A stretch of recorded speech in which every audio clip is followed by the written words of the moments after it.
As the second subject of today is quite different, I would ask you if you have any questions in relation to ISA, if we can answer them now, instead of waiting for the end of the second speech of today. Yes, Mr. Yacoub. Thank you, Mr. Chairman. Thank you, Mr. Daykin, for this interesting information about ISA. Yes. Bahrain GOSI, we have been a member for the last 2 years, and we fully appreciate the massive information and data and training courses that ISA have been holding throughout this period. My question is, does ISA offer any consultancy service for its member, and particularly in actuarial services, actuarial areas, and probably in data processing area? And if it does, that is done free or for charge? Thank you. Please. Is this working? Yes. Well, I'm afraid the ISA doesn't really offer any consultancy services of that sort. I mean, from time to time, senior ISA staff will go and visit a country if there's a particular issue they would like to discuss. But as far as actuarial consultancy is concerned, they don't have an organization to do that. They would refer countries to actuarial consultants who work in that field, like myself or George, or to the International Labour Organization, who do have a consultancy service, but that isn't free either. So I think actuarial consultancy services don't usually come free.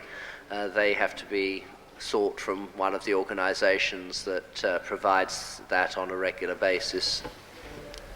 Thank you, Mr. Daykin. Thank you, Mr. Yacoub. Any other questions in relation to ISA, please?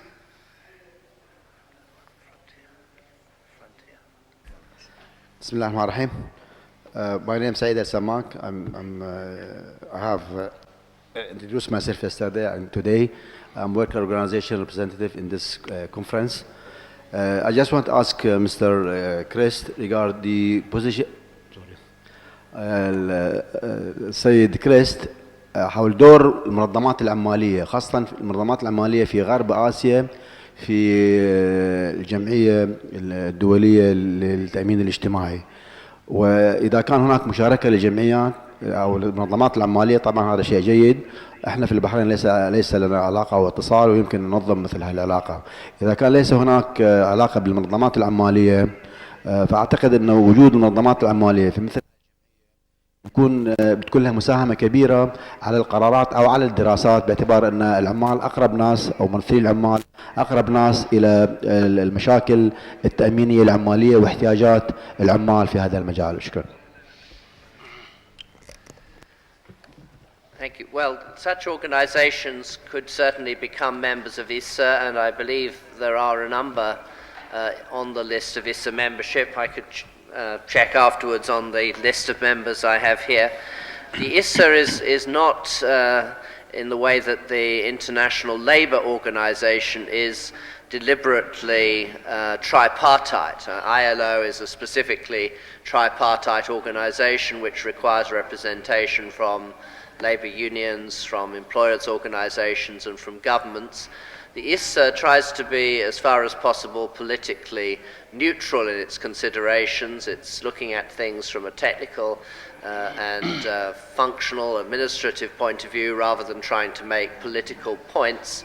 So it would certainly welcome any organization that is interested in social security in that spirit, but it wouldn't want to get itself into being in any way confrontational between different types of organization who have a different perspective on the social security field. Okay. Yes, Mr. Yusuf. Thank you, Joe. Just a small remark about the program shown here. Yusuf, just Sorry. One. yeah.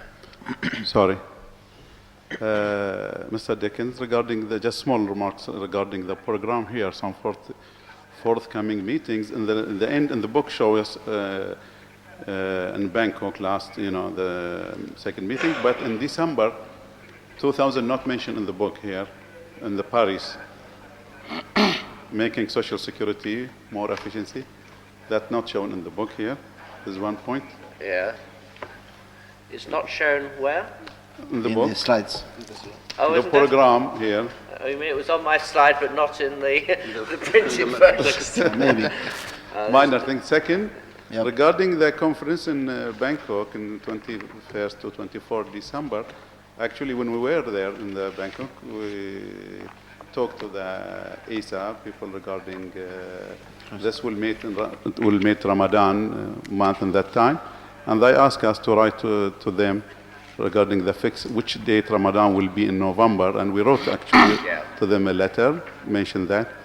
I don't know whether that's still there or they change it, because they are promised to write to the Thailand government to change the date, but still we are not received the feedback actually.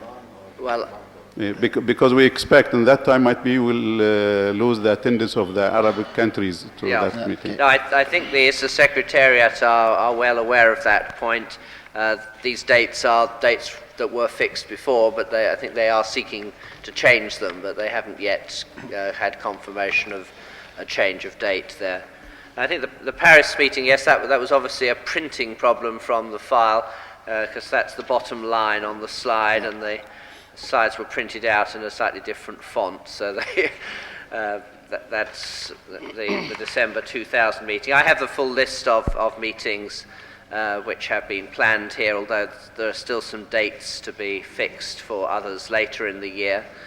Member organizations would regularly receive not only the list of expected future meetings, but invitations to each meeting which they might be expected to have an interest in, and therefore they would get both an invitation and registration forms for each forthcoming meeting.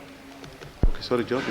Yes, Yusuf. Third point, then translator, Mr. Dickens mentioned regarding the meeting 1998 in Morocco, but the translator said 1988, and the other point also just for the translator. So the meeting was in Morocco in 1998. 1998 was the Morocco General Assembly. Right. One last question on ISA so that we have our... Please. I think Yusuf is worried about Ramadan, not about the conference in Bangkok. We're sure of that.